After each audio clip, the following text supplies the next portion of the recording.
नमस्कार दोस्तों। कैसे हैं आप सभी लोग। उम्मीद करता हूं आप सब लोग बहुत अच्छे होंगे और आप लोगों की पढ़ाई भी बहुत अच्छे ढंग से आगे बढ़ रही होगी।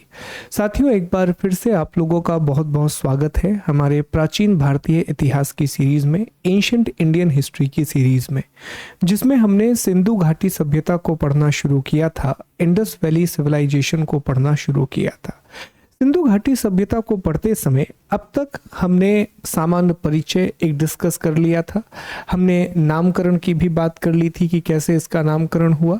खोज की कहानी को भी हमने डिस्कस कर लिया था कि डिस्कवरी कैसी हुई, और महत्वपूर्ण तथ्यों की भी हमने बात कर ली थी। इंपॉर्टेंट फैक्ट्स के बारे में भी हमने पढ़ लिया था। अगर मैं पुरानी चीज़ों को रिकॉल करने की कोशिश करूं तो हमने डिस्कस किया कि कैसे चार्ल्स मैसन नाम के एक व्यक्ति ने सबसे पहले सिंधु घाटी सभ्यता में हड़प्पा नाम की जगह के बारे में बताया। अलेक्जेंडर कनिंघम, जिन्हें भारतीय पुरातत्व का जनक कहा जाता है, अलेक्जेंडर कनिंघम जिन्हें फादर ऑफ इंडियन आर्कियोलॉजी कहा जाता है, क्योंकि 1861 में उन्होंने पुरातात्विक विभाग की स्थापना करवाई, आर्कियोलॉजिकल सर्वे ऑफ इंडिया को एस्टैब्लिश किया। 3 बार हड़प्पा की यात्रा की। हालांकि उन्होंने ये माना कि हड़प्पा से जो मोहरें मिली हैं ये भारतीयों की नहीं है, ये किसी विदेशियों की है। इसके बाद हमने जाना कि जॉन मार्शल, जो एएसआई के तीसरे महानिदेशक थे, एएसआई के तीसरे डायरेक्टर थे, उन्होंने एक विस्तृत खुदाई की योजना बनाई और दयाराम साहनी ने 1921 में हड़प्पा और राखलदास बनर्जी ने 1922 में मोहनजोदाड़ो की खोज की। सितंबर 1924 में द इलस्ट्रेटेड लंदन न्यूज़ नाम की एक साप्ताहिक अखबार में जॉन मार्शल ने एक लेख प्रकाशित किया और सिंधु घाटी सभ्यता की घोषणा की कि एक बहुत बड़ी सभ्यता भारतीय उपमहाद्वीप में मिली है जिसका नाम सिंधु घाटी सभ्यता है। हमने नाम के बारे में भी बहुत सारी बातें पढ़ी थी। हमने जाना था कि इस सभ्यता के बहुत सारे नाम दिए जाते हैं। सबसे पहला नाम सिंधु घाटी सभ्यता था जो कि जॉन मार्शल ने दिया था। बाद में हड़प्पा सभ्यता इसे नाम दिया गया जो सबसे उपयुक्त नाम है। इसके बाद साथियों फिलहाल इसे सिंधु सरस्वती सभ्यता के नाम से जाना जाता है। कारण बड़ा साफ है कि जितने स्थान हमें सिंधु नदी की घाटी में मिले हैं, आज उतने या उससे भी अधिक स्थान हमें सरस्वती नदी की घाटी में मिले हैं। तो फिलहाल इसका जो सबसे उपयुक्त नाम है, जो सबसे सुटेबल नेम इसके लिए है, वो है सिंधु सरस्वती सभ्यता। ठीक है साथियों, हमने 5 बड़े शहरों की बात भी की थी कि 5 बड़े शहरों में राखीगढ़ी, मोहनजोदाड़ो, हड़प्पा, गनवेरीवाला और धौलावीरा शामिल है। धौलावीरा के बारे में हमने पढ़ा कि ये भारत का पहला सिंधु घाटी सभ्यता का स्थान है जिसे यूनेस्को की विश्व विरासत स्थल में शामिल किया गया है। धौलावीरा गुजरात में है और धौलावीरा जो है वो प्रसिद्ध था अपने जल संरक्षण के लिए, वाटर मैनेजमेंट के लिए। तो आज हमें इन्हीं सब बातों को आगे बढ़ाना है, इन्हीं सब चीज़ों को हमें आगे डिस्कस करना है। आज की क्लास बहुत महत्वपूर्ण होगी साथियों, बहुत बहुत ज़्यादा इम्पॉर्टेंट होगी, क्योंकि आज हम सिंधु सभ्यता के महत्वपूर्ण स्थलों का अध्ययन करने जा रहे हैं। इंडस सिविलाइजेशन की इम्पॉर्टेंट साइट्स को हम पढ़ने जा रहे हैं। तो ये आपके लिए बेहद ज़रूरी टॉपिक है, ये बहुत महत्वपूर्ण टॉपिक होगा। यहाँ से ढेर सारे सवाल आते हैं, ना सिर्फ प्रारंभिक परीक्षा में बल्कि मुख्य परीक्षाओं में भी बहुत सारे सवाल यहाँ से पूछे जाते हैं। देखो, सवालों का नेचर बड़ा सिंपल होता है। पहला सवाल वो आपसे यही पूछता है कि ये जो पर्टिकुलर स्थान है वो वर्तमान में कहाँ पर स्थित है। जैसे लोथल, तो उसकी वर्तमान अवस्थिति क्या है, हड़प्पा की वर्तमान अवस्थिति क्या है, उनकी प्रेजेंट डे लोकेशन पूछता है। कई बार वो नदियों के बारे में भी पूछ लेता है, हालांकि हर स्थल की नदियां नहीं पूछता, जो कुछ महत्वपूर्ण स्थल हैं उन्हीं की नदियों की जानकारी पूछता है। और तीसरा जो सवाल भर भर के आपको आते हैं साथियों, वो है कि कौन सी जगह से हमें क्या मिला है। हड़प्पा से हमें क्या मिला है, या कांस्य की नर्तक मूर्ति जो ब्रॉन्ज, डांसिंग ब्रॉन्ज आइडल है, वो कहाँ से मिली है, इस तरह के सवाल।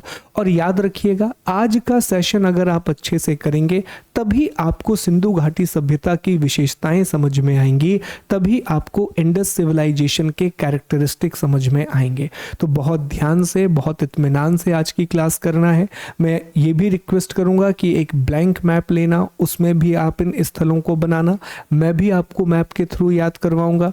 MCQ बहुत सारे लगाना, जो ऐप पर हमने क्विज दे रखी है कोर्स के अंदर, उसमें क्विजेज आपको 2 से 3 बार लगाना है। बाकी लोग प्रैक्टिस बहुत ज़्यादा करना साथियों, जितना ज़्यादा आप प्रैक्टिस करोगे उतना ज़्यादा फायदा आपको इस चीज़ का होगा। ठीक है, चलिए तो अब हम सेशन को शुरू करते हैं और चर्चा करते हैं महत्वपूर्ण स्थलों के बारे में, इंपॉर्टेंट साइट के बारे में। उससे पहले हमारा जो PDF है वो शुभम गुप्ता PDF, ये टेलीग्राम चैनल है, यहाँ पर मिलेगा। ये हमारी एप्लीकेशन है शुभम गुप्ता एकेडमी के नाम से। यहाँ हमने MPPSC का फाउंडेशन बैच शुरू किया है और एक हमारा GK GS का कोर्स भी है, प्रीलिम्स का कोर्स है, हिस्ट्री इकोनॉमी का कोर्स है। आप कॉल कर सकते हैं, किसी भी कोर्स की जानकारी आप यहाँ से ले सकते हैं साथियों। देखिए, सबसे पहले अगर हम महत्वपूर्ण स्थानों की बात करें, 1 सेकंड का समय दीजिएगा, तो महत्वपूर्ण स्थानों को हम 3 अलग अलग भागों में बांट सकते हैं, क्योंकि हमने इस बात को डिस्कस किया था, हमने इस बात की चर्चा की थी कि सिंधु घाटी सभ्यता जो है वो मुख्य रूप से 3 देशों में फैली हुई थी, भारत, पाकिस्तान और अफगानिस्तान। अफगानिस्तान में इसके रेगुलर एरियाज नहीं थे, वहाँ एक प्रकार से अपनी औपनिवेशिक बस्तियां इन्होंने बना करके रखी थी, वहाँ पर इन्होंने अपनी कॉलोनीज बना करके रखी थी। एक्चुअल में होता ये था कि मेसोपोटामिया तक पहुँचना होता था, एक बहुत लंबी यात्रा थी, तो वहाँ पर एक बेस बना करके रखा था कि इस बेस का प्रयोग वो रेस्ट करने के लिए, सामान रखने के लिए किया करते थे। तो शौर्तगुई जैसी जो जगह हैं उनका प्रयोग एक व्यापारिक उपनिवेश के रूप में होता था, एक ट्रेडिंग कॉलोनी के रूप में होता था, पर मुख्य रूप से इस सभ्यता का विस्तार भारत और पाकिस्तान में था। प्राइमरली ये जो सिविलाइजेशन है ये इंडिया और पाकिस्तान में थी, और याद रखें कि भारत में इसका विस्तार पाकिस्तान की तुलना में ज़्यादा है, इंडिया में इसका एक्सपेंशन पाकिस्तान की तुलना में ज़्यादा रहा है। तो आइए अब हम चर्चा करते हैं। पहले एक बार मैं सारे स्थानों के नाम आपको बता देता हूं, फिर महत्वपूर्ण स्थान हम मैप में पढ़ेंगे। मैप में पढ़ने के बाद फिर कौन सी जगह से क्या प्राप्त हुआ है हम इस बारे में चर्चा करेंगे। तो देखें साथियों, भारत में अगर हम देखें तो गुजरात सबसे पहले आता है। तो गुजरात में कच्छ की खाड़ी वाला क्षेत्र है, कच्छ की खाड़ी वाला रीजन है। तो यहाँ धौलावीरा, दूसरा सुरकोटदा, तीसरा देशलपुर और चौथा जूनी कुराल। गुजरात में ही खंबात की खाड़ी वाला जो क्षेत्र है वहां से लोथल, प्रभासपट्टनम, रंगपुर, भगतराव, रोजड़ी और नागेश्वर जैसी चीजें हमें प्राप्त हुई हैं। तो अगर आप मैप में इसको समझने की कोशिश करें, अगर हम मैप में इसकी बात करें तो ध्यान दीजिएगा तो आपको और अच्छे से समझ में आएगा कि हम ये कह रहे हैं कि 2 अलग अलग क्षेत्र हैं, एक कच्छ की खाड़ी वाला क्षेत्र है और ये खंबात की खाड़ी वाला क्षेत्र है। ये जो रीजन है ये खंबात की खाड़ी वाला रीजन है साथियों, और ये जो रीजन आप देख रहे हैं ये कच्छ की खाड़ी वाला क्षेत्र है। तो कच्छ की खाड़ी वाले क्षेत्र में हमें क्या क्या मिलता है? धौलावीरा, सबसे इंपॉर्टेंट साइट कौन सी है? धौलावीरा। तो हमें धौलावीरा मिलता है। धौलावीरा के अलावा सुरकोटदा, देसलपुर और जूनी कोरल। ठीक है, धौलावीरा मिलेगा, सुरकोटदा मिलेगा और देसलपुर मिलेगा। ये 3 महत्वपूर्ण स्थान हैं। वहीं अगर साथियों कच्छ की खाड़ी वाले क्षेत्र में आप देखें तो सबसे इंपॉर्टेंट स्थान यहाँ पर लोथल है, जो कि एक बंदरगाह था। रंगपुर दूसरा महत्वपूर्ण स्थान है और तीसरा स्थान है भगत राव। ये तीनों कच्छ की खाड़ी वाले रीजन में मिलेंगे। मोटे मोटे तौर पर हमें इतना याद रखना है कि लोथल, रंगपुर, भगतराव, धौलावीरा, सुरकोटदा और देसलपुर ये सारे इलाके गुजरात में हैं। ये हम पहले ही डिस्कस कर चुके हैं कि भारत में सिंधु सभ्यता के सबसे अधिक स्थल गुजरात से प्राप्त होते हैं। इंडिया में इंडस सिविलाइजेशन की मैक्सिमम नंबर ऑफ साइट हमें गुजरात से मिली है। चलो आगे, अभी मैप में और अच्छे से बनाएंगे, परेशान मत होना। इसके बाद आगे देखें साथियों, प्रभासपट्टनम, नागेश्वर वगैरह भी है। जम्मू कश्मीर की बारी आती है। तो जम्मू कश्मीर में मांडा एक जगह है और दूसरी जगह है अखनूर। एक जगह है मांडा और दूसरी जगह है अखनूर। अब मांडा हम पहले भी पढ़ चुके हैं साथियों। हमने देखा था कि मांडा सिंधु घाटी सभ्यता का सबसे उत्तरी स्थान है। जो मांडा है, it is the northern most place of Indus valley civilisation. एक और इलाका वहां है अखनूर। फिर पंजाब। तो पंजाब में दोस्तों रोपण। अब रोपण के बारे में भी हमने पहले बात की है। याद कीजिए, हमने डिस्कस किया था कि स्वतंत्रता के बाद भारत में जो पहला स्थान सिंधु घाटी सभ्यता का खोजा गया वो रोपण था। 1953 में वाईडी शर्मा, प्रोफेसर वाईडी शर्मा ने रोपण के बारे में पता लगाया था और ये पंजाब में है। उसके अलावा यहाँ लखमीर वाला भी एक जगह है, लखमीर वाला। तो हमें ये चीजें भी समझ में आई। अगर हम इनको मैप में समझने की कोशिश करें तो और आसान हो जाता है। सारी चीजें मैं आपको याद कराऊंगा, बस धैर्य रखना, पेशेंस से सारी बातों को सुनना। तो सर यहाँ पर एक जगह तो हो गई मांडा, ठीक है, मांडा, और एक है अखनूर। अखनूर। अगर हम पंजाब वाले रीजन की बात करें तो पंजाब वाले क्षेत्र में एक इलाका है रोपण, रोपण, और एक है लखमीर वाला, एक है लखमीर वाला। यहां हमने देखा था कि धौलावीरा है, सुरकोटदा है और देसलपुर है। वहीं गुजरात में कच्छ की खाड़ी वाले रीजन में लोथल है साथियों, रंगपुर है, और यहीं पर हमें प्रभास पट्टनम भी देखने के लिए मिलेगा। लोथल, रंगपुर, प्रभास पट्टनम, ये महत्वपूर्ण स्थान है जो हमें यहाँ देखने के लिए मिलते हैं भगत राव। ठीक, पंजाब के बाद अगला जो महत्वपूर्ण है साथियों, ध्यान देने वाली बात है हरियाणा। हरियाणा में बहुत सारे स्थान हैं जिसमें सबसे इंपॉर्टेंट है राखीगढ़ी। ये मुख्य रूप से हरियाणा के हिसार वाले रीजन में फैला है।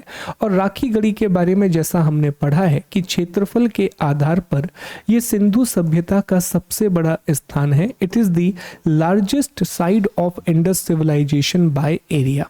कई जगह जहां पर किताबें अपडेट नहीं है वहां अभी भी मोहनजोदाड़ो को सबसे बड़ा स्थान माना जाता है, लेकिन सबसे बड़ा स्थान साथियों राखीगढ़ी है। अगर राखीगढ़ी ऑप्शन में नहीं है तब आप मोहनजोदाड़ो को टिक करेंगे। अगर राखीगढ़ी ऑप्शंस में नहीं है then you will have to choose Mohenjodaro. इसके अलावा बनावली, ये भी बहुत इंपॉर्टेंट जगह है फतेहाबाद वाले इलाके में।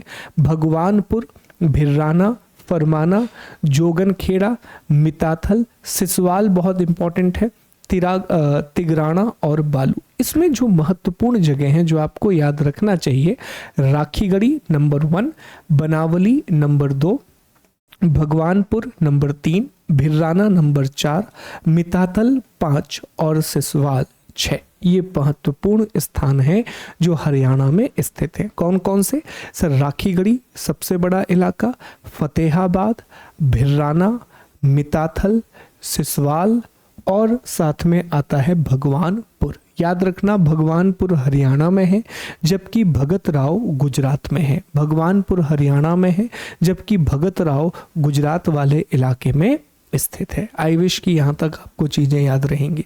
इसके बाद अगला जो है वो है उत्तर प्रदेश साथियों, यूपी। तो यूपी में आलमगीरपुर, मेरठ में, ये हम पहले भी पढ़ चुके हैं। हमने देखा था कि सिंधु सभ्यता का सबसे पूर्वी स्थान आलमगीरपुर है। जो ईस्टर्न मोस्ट पॉइंट है वो आलमगीरपुर है। सनौली जो बागपत वाले इलाके में है, मंडी मुजफ्फरनगर में, हुलास, बड़गांव और मानपुर। इसमें से आलमगीरपुर, सनौली और सिनौली है, ये बेसिकली सिनौली, मंडी और हुलास ये बहुत महत्वपूर्ण जगह हैं। और सिनौली से तो बहुत सारी चीज़ें लगातार मिल रही हैं। और सिनौली के बारे में कहा जा रहा है कि ये सिंधु घाटी सभ्यता की नहीं, शायद ये वैदिक सभ्यता की साइट है। तो पता चलेगा सिनौली के बारे में। इसलिए सबसे महत्वपूर्ण में तो अभी आलमगीरपुर, हुलास, ये 2 सिंधु सभ्यता की साइट है। सिनौली के बारे में अभी भी रिसर्च जारी है। कई प्रकार की चीज़ें हमें उत्तर प्रदेश के बागपत में स्थित सिनौली से मिल रही हैं। एक प्रश्न भी पूछा गया था कि पुरातात्विक स्थल सिनौली किस राज्य में स्थित है? Where is the archaeological site Sinauli located? जवाब क्या देंगे? उत्तर प्रदेश, बागपत जिला। फिर आता है राजस्थान। तो राजस्थान में जो सबसे इंपॉर्टेंट है वो है कालीबंगन, हनुमानगढ़ जिले में है। और दूसरा है गणेश्वर। गणेश्वर के बारे में हमने पहले भी पढ़ा था कि गणेश्वर एक ताम्र पाषाणिक स्थल भी रहा है, एक चैल्कोलिथिक साइट भी रहा है। एक जगह और हम पढ़ चुके हैं वो है सोथी। सोथी नाम की जगह भी यहाँ पर स्थित है। फिर आता है महाराष्ट्र, तो महाराष्ट्र में दायमाबाद है, अहमदनगर जिसे अब अहिल्या नगर के नाम से जाना जाता है, तो दायमाबाद वहाँ पर स्थित है। ये अभी सिर्फ मैं आपको नाम बता रहा हूँ, ये सारी चीज़ें मैं आपको मैप पर भी दिखाऊंगा। तो ये भारत के महत्वपूर्ण स्थान हैं, ये इंडिया के इम्पॉर्टेंट प्लेसेस हैं। आइए कुछ स्थानों को हम याद करने की कोशिश करते हैं, देखते हैं हमें कौन कौन से स्थान याद हैं। एक सेकेंड, कौन कौन से स्थान हमें याद हैं। सबसे पहले हम चर्चा करेंगे जम्मू कश्मीर की। तो जम्मू कश्मीर में हमने 2 इलाके पढ़े साथियों, एक तो सर यहाँ पर मांडा नाम का इलाका है और दूसरा यहाँ अखनूर नाम का इलाका है। इसके बाद हम आगे बढ़े, हम पंजाब वाले रीजन में आए, तो पंजाब में रोपड़ नाम की एक जगह है और लखमीर वाला नाम की एक जगह है। दोनों ही स्थान बड़े महत्वपूर्ण हैं, दोनों ही प्लेसेस बड़े इंपॉर्टेंट हैं साथियों। चलिए, तो साथियों पंजाब में रोपड़ और लखीमपुर वाला नाम की इलाका है। अब बात करें हरियाणा की, हरियाणा में बहुत सारे इलाके हैं साथियों। मैं हरियाणा के इलाकों को यहाँ पर अलग से लिखूंगा ताकि आपको समझ में आए। तो हरियाणा में एक तो है राखीगढ़ी, बहुत ही महत्वपूर्ण, हिसार वाले इलाके में है, सिंधु सभ्यता का सबसे बड़ा स्थान है। राखीगढ़ी के अलावा यहाँ बनावली, ये भी बहुत इंपॉर्टेंट इलाका है बनावली। बनावली के अलावा साथियों मिताथल, मिताथल नाम की एक जगह है, ये भी सिंधु सभ्यता का एक महत्वपूर्ण स्थल है। भिर्राना नाम की एक जगह यहाँ पर है, भिर्राना। और एक है सिसवाल, हमने पढ़ा था सोथी सिसवाल संस्कृति के बारे में, तो सिसवाल यहाँ पर है। तो ये हरियाणा के प्रमुख स्थान हैं, राखीगढ़ी, बनावली, मिताथल, भिर्राना और सिसवाल। राजस्थान में 2 इंपॉर्टेंट जगह हैं, एक है कालीबंगन, वो याद रखिएगा सबसे इंपॉर्टेंट है। दूसरा यहाँ सोथी नाम की एक जगह है, तो ये भी आप याद रखेंगे। और गणेश्वर नाम की एक जगह है। ये सारे स्थान स्थित हैं राजस्थान में। गुजरात में हमने डिस्कस किया कि सर गुजरात में अगर हम कच्छ की खाड़ी वाले क्षेत्र में देखें तो यहाँ धौलावीरा बहुत ही महत्वपूर्ण है, धौलावीरा। उसके अलावा इसी क्षेत्र में सुरकोटदा, सुरकोटदा वाला रीजन मिलेगा। और इसी पर्टिकुलर इलाके में साथियों हमें सुरकोटदा, धौलावीरा, एक स्थान और है मैं भी बता देता हूं आपको। ये जो रीजन आप देख रहे हैं नीचे यहाँ पर, ये है खंबात की खाड़ी वाला क्षेत्र। यहाँ लोथल,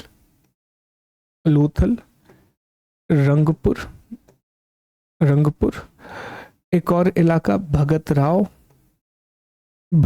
राव, ये प्रमुख इलाके हैं। यहाँ एक इलाका था देसलपुर। तो ये सारे इलाके गुजरात में स्थित हैं, ये सारे के सारे गुजरात में हैं।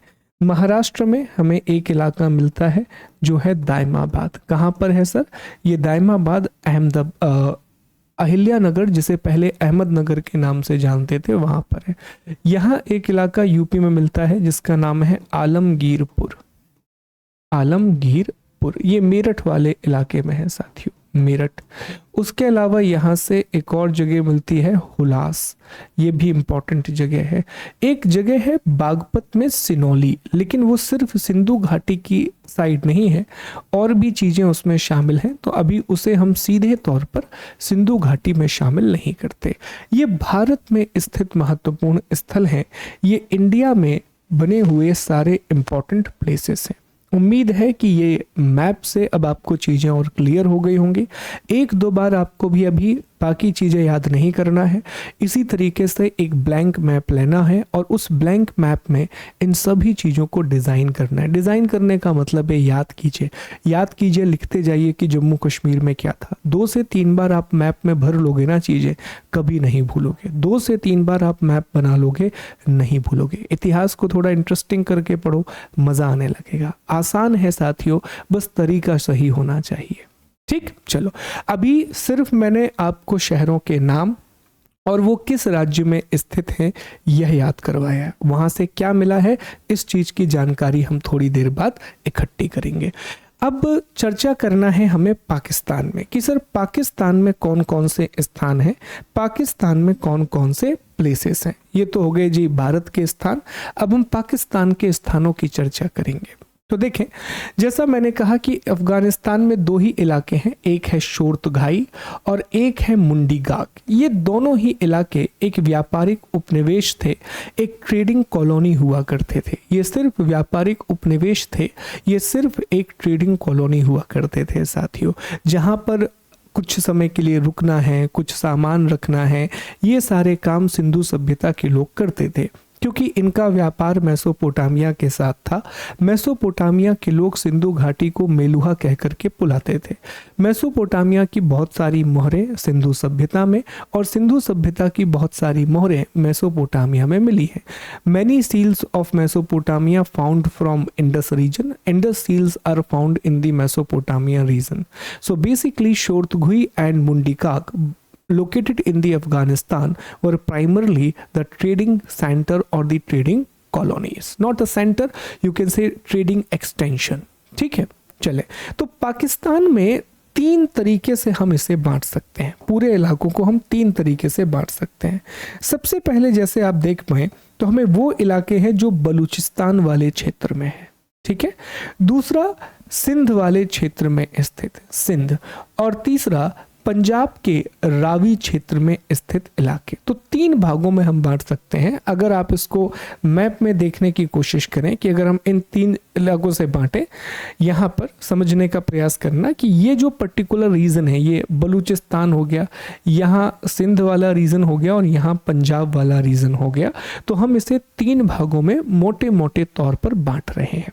तो देखें, पाकिस्तान में बलूचिस्तान में मेहरगढ़ है, बहुत इंपॉर्टेंट साइट है मेहरगढ़। और हमने डिस्कस भी किया था कि मेहरगढ़ जो है साथियों, ये सिंधु घाटी सभ्यता में एक अर्ली हड़प्पन साइट है, एक प्राक ऐतिहासिक या सिंधु सभ्यता के प्राक चरण का स्थल है, जिसे हमने आरंभिक सिंधु सभ्यता कहा था, जिसे हमने अर्ली इंडस वैली सिविलाइजेशन का नाम दिया था। तो मेहरगढ़ के अलावा जो महत्वपूर्ण है वो है सुतकांगडोर। अब सुतकांगडोर क्यों इंपॉर्टेंट है? हम जानते हैं कि सुतकांगडोर सिंधु सभ्यता का सबसे पश्चिमी स्थल था। Sutkagendor was the westernmost point of Indus valley civilisation. बाकी इसमें एक है दम्ब सादत। अब दम्ब सादत क्यों जरूरी है? तो अगेन याद कीजिए कि दम्ब सादत जो है वो एक अर्ली हड़प्पन कल्चर था, वो एक आरंभिक हड़प्पाई संस्कृति थी, कल हमने आपको पिछली क्लास में बताया था। फिर एक है किली गुल मोहम्मद, ये भी इंपॉर्टेंट जगह है।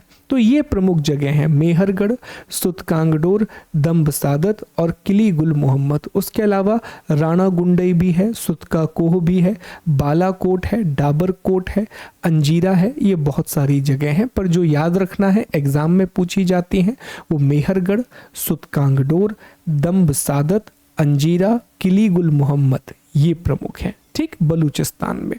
दूसरा, सिंध वाले रीजन में मोहनजोदाड़ो, जो कि सिंधु नदी के दाएं तट पर स्थित है, इंडस रिवर के राइट बैंक पर है। कोट दीजी सिंधु नदी के बाएं तट पर स्थित है, इंडस के लेफ्ट बैंक पर है। चन्हू दाड़ो ये भी लेफ्ट बैंक पर है। आमरी ये सिंधु के दाएं स्थित है।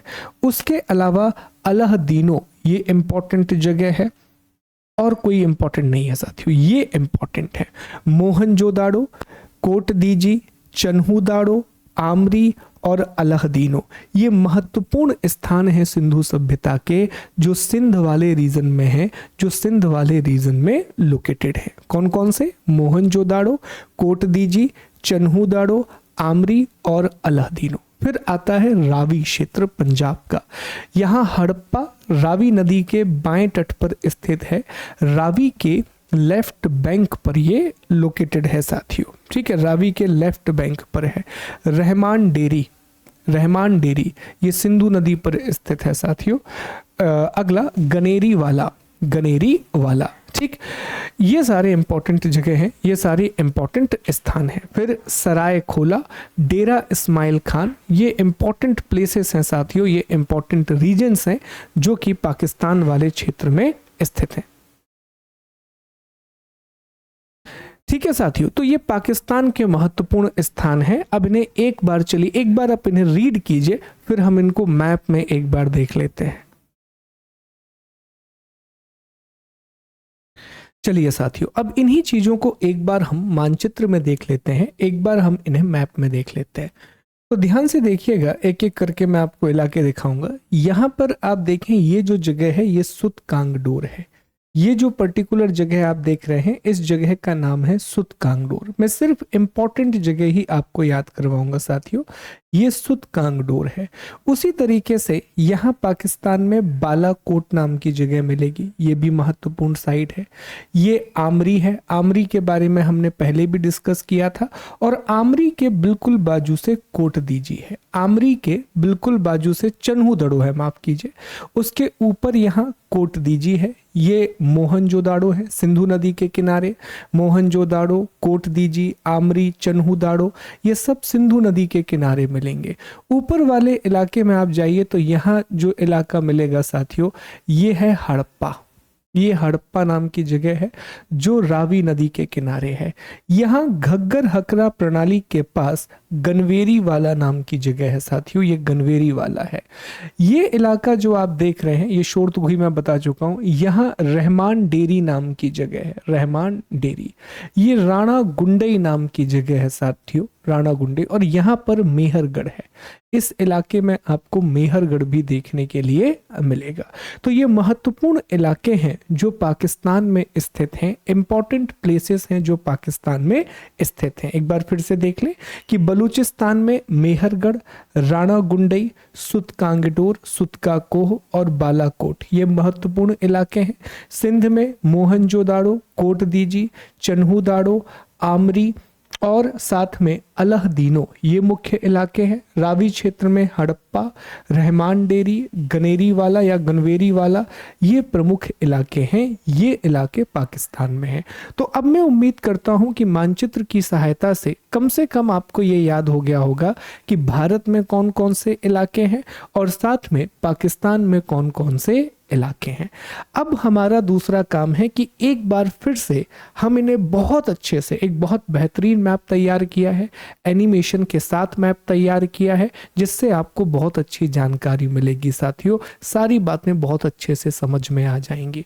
ठीक है, देखिए ये जो मैप है इसमें आपको एक एक जगह दिखाई देगी जो हाईलाइटेड है। तो इसमें सबसे पहले जैसे आप देखें हड़प्पा, हड़प्पा के बारे में पता लगाया था दयाराम साहनी ने 1921 में। हड़प्पा जो है साथियों, ये रावी नदी के किनारे स्थित है और ये मोंटेगोमरी पाकिस्तान वाले इलाके में आता है। फिलहाल पाकिस्तान में साहिवाल नाम की एक जगह है मोंटेगोमरी वाले क्षेत्र में, वहीं पर हड़प्पा आता है। तो हड़प्पा इस सभ्यता का पहला स्थान था जिसे दयाराम साहनी ने खोजा था। ठीक है, तो ये कहां पर है आप देख पा रहे हैं कि ये रावी नदी के किनारे पर है, ये रावी नदी के किनारे पर। और हमने ये भी डिस्कस किया था कि सर ये रावी नदी के बाईं तरफ स्थित है, ये रावी के लेफ्ट साइड में लोकेटेड है। हड़प्पा के बाद दूसरा प्रमुख स्थान है मोहनजोदाड़ो, दिख रहा होगा आपको। मोहनजोदाड़ो सिंधु नदी पर स्थित है साथियों, और सिंधु नदी पर दाईं तरफ अर्थात राइट हैंड साइड पर यह लोकेटेड है।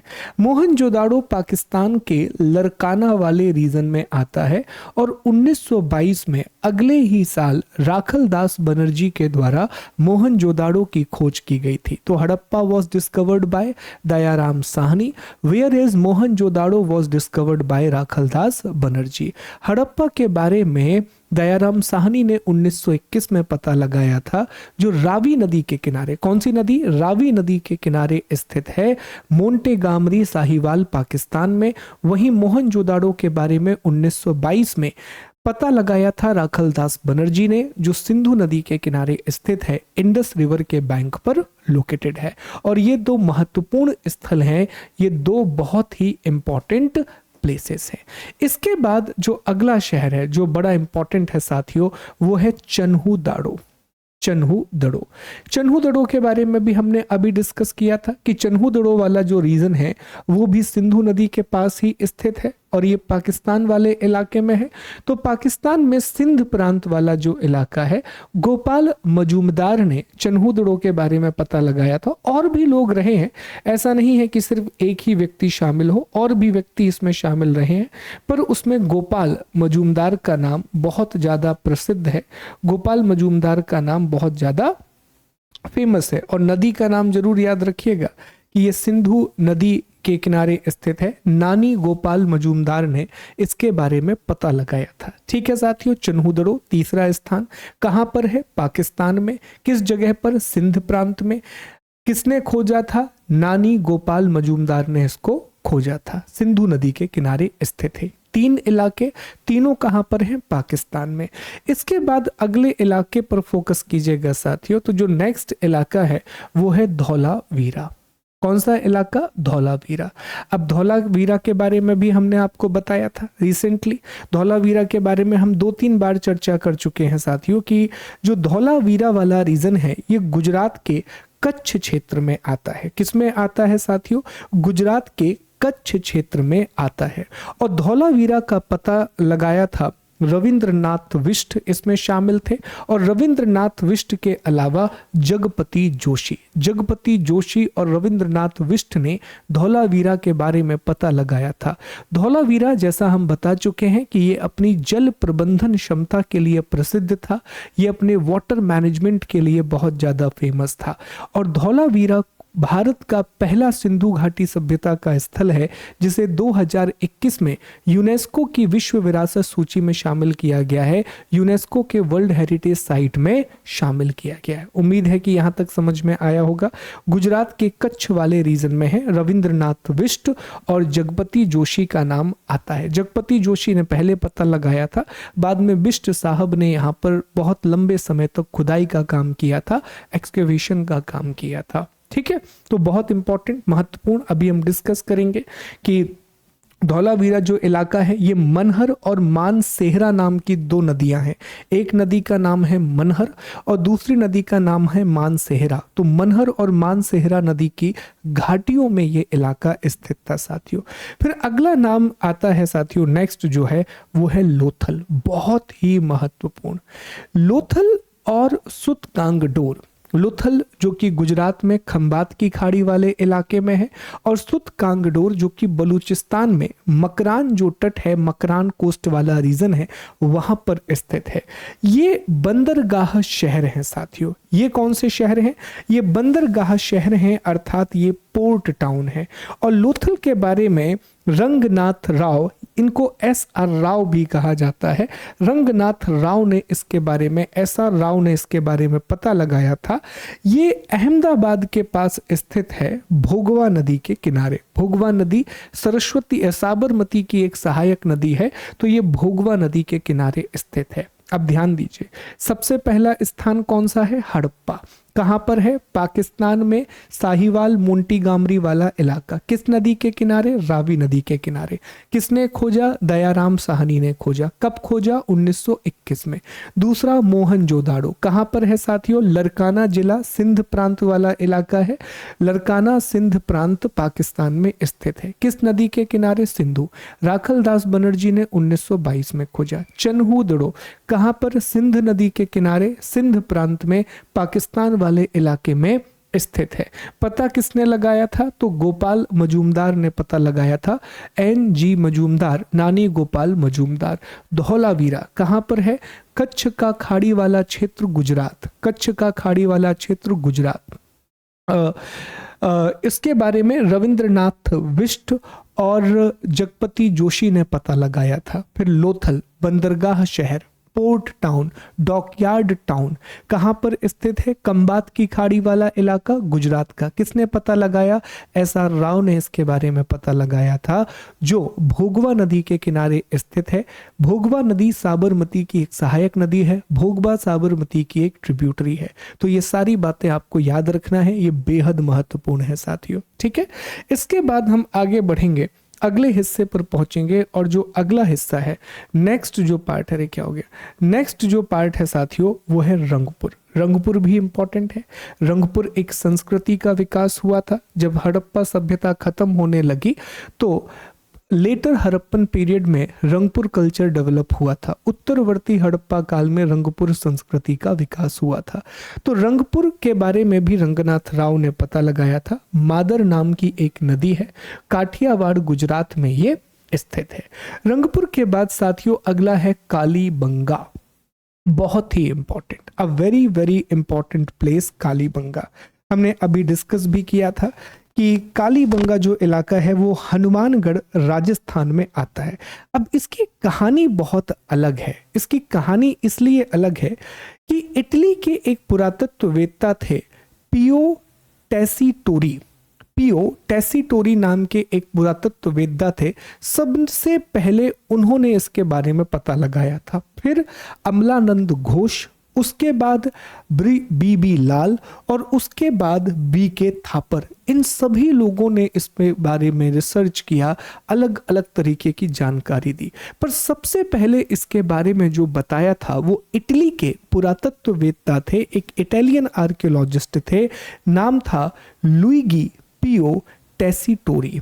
एल पी टेसीटोरी नाम के इटली के एक पुरातत्ववेत्ता, एल पी टेसीटोरी नाम के एक इटालियन आर्कियोलॉजिस्ट ने पहली बार इसके बारे में बताया था। फिर अमलानंद घोष, बी लाल, बी के थापर, इन सभी लोगों ने रिसर्च की। और ये कहाँ पर स्थित है साथियों? तो ये हनुमानगढ़ जिला राजस्थान का घग्गर हकरा नदी प्रणाली पर ये स्थित था। घग्गर नदी या सरस्वती नदी वाला जो रीजन है वहां पर ये स्थित है। बहुत इंपॉर्टेंट साइट है। बहुत सारी चीजें हमें कालीबंगन से मिली है। कालीबंगन के बाद अगला आता है आलमगीरपुर। आलमगीरपुर जैसा हम पढ़ चुके हैं कि ये उत्तर प्रदेश के मेरठ में हिंडन नदी के किनारे है। यज्ञदत्त शर्मा ने इसके बारे में पता लगाया था। अगला है साथियों बनवाली, बनावली भी बोलते हैं, बनवाली। ये हरियाणा में स्थित है, रंगोई नदी के किनारे, और रविंद्र सिंह बिष्ट ने इसके बारे में पता लगाया था। फिर अगला है साथियों रोपड़। तो रोपड़ के बारे में भी हमने पढ़ा था कि यज्ञदत्त शर्मा ने 1953 में इसके बारे में पता लगाया था। और स्वतंत्रता के बाद जो पहला स्थान खोजा गया था वो रोपड़ ही था। आफ्टर इंडिपेंडेंस जो पहला स्थान खोजा गया था वो रोपड़ ही था। फिर ये साथियों महत्वपूर्ण स्थान हैं, ये सारे के सारे इंपॉर्टेंट प्लेसेस हैं। मैप की सहायता से बताने का तात्पर्य यही है। मैं बार बार 2 से 3 बार इनको इसलिए रिवाइज करा रहा हूं कि मैं जानता हूं कि ये चीजें आप भूलते हैं। तो पहले मैंने पूरे नाम आपको पढ़ाए, वहां भी मैंने आपको मैप दिखाया, और अब दोबारा से मैं आपको मैप दिखा रहा हूं। और आखिर में जब सारी चीजें मैं आपको पढ़ा दूंगा तो फिर से मैं आपको मैप दिखाऊंगा और कहूंगा कि अब दोबारा से इनको रिकॉल करने की कोशिश करो।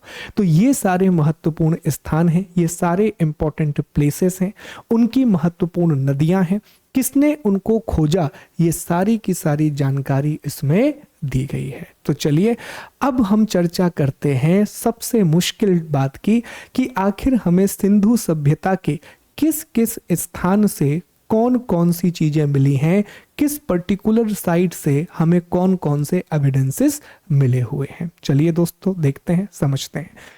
सबसे पहले हम भारतीय स्थलों की बात करेंगे। इंडिया में जो साइट हैं हम सबसे पहले उनके बारे में डिस्कस करेंगे कि भारत की अलग अलग स्थलों से हमें क्या क्या मिला है, इंडिया की अलग अलग साइट से हमें क्या क्या मिला है। बहुत अच्छे से समझना, मैं मैप के थ्रू ही आपको सारी बातें बताने की कोशिश करूंगा ताकि चीज़ें आपको अच्छे से याद हो सकें, चीज़ें आप बहुत बढ़िया तरीके से समझ सकें, और फिर हम उन्हें अलग से भी डिस्कस करेंगे पीपीटी में। सबसे पहले हम चर्चा करते हैं लोथल के बारे में। नंबर 1 हमारा जो टॉपिक है वो है लोथल। तो लोथल जैसा आप देख पा रहे हैं साथियों, ये वो इलाका है जहां पर लोथल स्थित है। कहां पर स्थित है? तो लोकेशन आपको पता है, खंबात की खाड़ी, गल्फ ऑफ खंबात। यहाँ एक नदी थी, उस नदी का नाम है भोगवा नदी। तो भोगवा नदी के किनारे स्थित था, जो कि साबरमती की एक ट्रिब्यूटरी है। It is a tributary of Sabarmati. ठीक, लोथल इसलिए प्रसिद्ध है कि लोथल एक बंदरगाह शहर था। लोथल क्या था? एक बंदरगाह शहर था। लोथल एक पोर्ट सिटी था। पोर्ट से बेहतर शब्द होगा डॉकयार्ड। इस नदी के द्वारा ये खंबात की खाड़ी से जुड़ता था। मामला कुछ ऐसा है कि यहाँ पर एक नदी आती थी, इस नदी को इन्होंने पानी रोका था और इसी नदी के पानी को यहाँ कलेक्ट करते थे, यहाँ जहाज होते थे और फिर जहाज खंबात की खाड़ी में पहुंच जाते थे, गल्फ ऑफ खंबात में पहुंच जाते थे। इमेजिन कीजिएगा मामला कैसा है। मामला कुछ ऐसा है साथियों कि अगर आप इसको समझने की कोशिश करें तो ऐसे मानिए, ऐसे मान के चलिए कि ये वो इलाका है लोथल। ओके, लोथल, यहाँ से एक नदी जा रही है और ये नदी यहाँ पर जाकर के खंबात की खाड़ी, ये पूरा इलाका गल्फ ऑफ खंबात हो गया, गल्फ ऑफ खंबात। तो इस नदी के थ्रू जहाज जो है, शिप जो है, वो कहाँ आया करते थे? खंबात की खाड़ी में आया करते थे, गल्फ ऑफ खंबात में आया करते थे। तो ये लोथल की सबसे बड़ी विशेषता है, ये लोथल का सबसे बड़ा कैरेक्टरिस्टिक है। आइए अब हम लोथल के बारे में और भी बातों को जानते हैं। क्या इन सब के अलावा भी लोथल के बारे में कोई महत्वपूर्ण बात है? तो देखें, लोथल के बारे में, लोथल जो है अगर इसकी अवस्थिति की बात करें तो ये अहमदाबाद गुजरात में स्थित है, भोगवा नदी के किनारे, साबरमती की एक सहायक नदी। It is located in the near Ahmedabad Gujarat, Bhogava river a tributary of Sabarmati. आप देख भी सकते हैं कि ये लोथल वाला इलाका है। इसके बारे में SR राव ने 1955 में पता लगाया था। ईयर याद रखना जरूरी नहीं है, ये जरूर याद रखना कि SR राव ने इसके बारे में पता लगाया था। यह एक बंदरगाह नगर है, यह एक पोर्ट टाउन है। यहाँ के पूर्वी भाग से हमें एक गोदीवाड़ा या ज्वारीय बंदरगाह मिला है। ये हड़प्पा सभ्यता की सबसे बड़ी स्थापत्य संरचना है। जो लोथल का ईस्टर्न इलाका है वहां से हमें एक डॉकयार्ड या टाइडल पोर्ट मिला है। जैसा मैंने आपको बताया, ये लार्जेस्ट आर्किटेक्चरल स्ट्रक्चर है पूरे के पूरे हड़प्पन सिविलाइजेशन का। दूसरी बात साथियों, लोथल को मुर्दों का नगर कहा जाता है, लोथल को लघु हड़प्पा कहा जाता है और लोथल को लघु मोहनजोदाड़ो कहा जाता है। ये प्रश्न सीधा सीधा पूछता है, Lothal is called mini Mohenjodaro, mini Harappa and city of dead. अब याद रखिएगा, मोहनजोदाड़ो को मृतकों का टीला कहा जाता है, लेकिन लोथल को मुर्दों का नगर कहा जाता है। तो ये शब्द अलग अलग हैं, वो मृतकों का टीला है और ये मुर्दों का नगर है, दोनों में अंतर है। ठीक है, तो लोथल के 3 नाम हैं, मुर्दों का नगर, लघु हड़प्पा, लघु मोहनजोदाड़ो, सिटी ऑफ डेड, दूसरा मिनी हड़प्पा और तीसरा नाम है मिनी मोहनजोदाड़ो। चौथा, जैसा मैंने बताया कि भोगवा नदी के किनारे एक बंदरगाह स्थित था जो इसे एक पोर्ट टाउन बनाता है। इन सब के अलावा यहां से एक अग्निकुंड मिला है, अर्थात एक फायर एल्टर मिला है, जो बताता है कि यहाँ के लोगों के धार्मिक विश्वास रहे होंगे, रिलीजियस बिलीफ रहे होंगे। यहाँ से आटा पीसने की एक चक्की मिली है, चावल के साक्ष्य मिले हैं और सबसे महत्वपूर्ण मनके बनाने का कारखाना मिला है। यहाँ से हमें फ्लोर ग्राइंडिंग मिल मिली है, राइस हस्क मिला है और बीड मेकिंग फैक्ट्री मिली है। सर मनके क्या होते हैं? इनको हम मनके बोलते हैं साथियों। ये जो चीजें हैं ये बीड्स कहलाती हैं, मनके। तो कहा जाता है कि लोथल एक औद्योगिक शहर रहा होगा, जो लोथल है वो एक इंडस्ट्रियल सेंटर भी रहा होगा। यहाँ मनके भी बनाए जाते थे, ईंटें भी बनाई जाती थीं और मोहरें भी बनाई जाती थीं, बीड्स बनाए जाते थे, ब्रिक्स बनाई जाती थीं, इसके अलावा सील्स भी बनाई जाती थी बड़े पैमाने पर। और इस तरह से वो डॉकयार्ड था। देखिए नदी के द्वारा जुड़ा है और ये जो नदी है ये खंबात की खाड़ी से जुड़ जाएगी।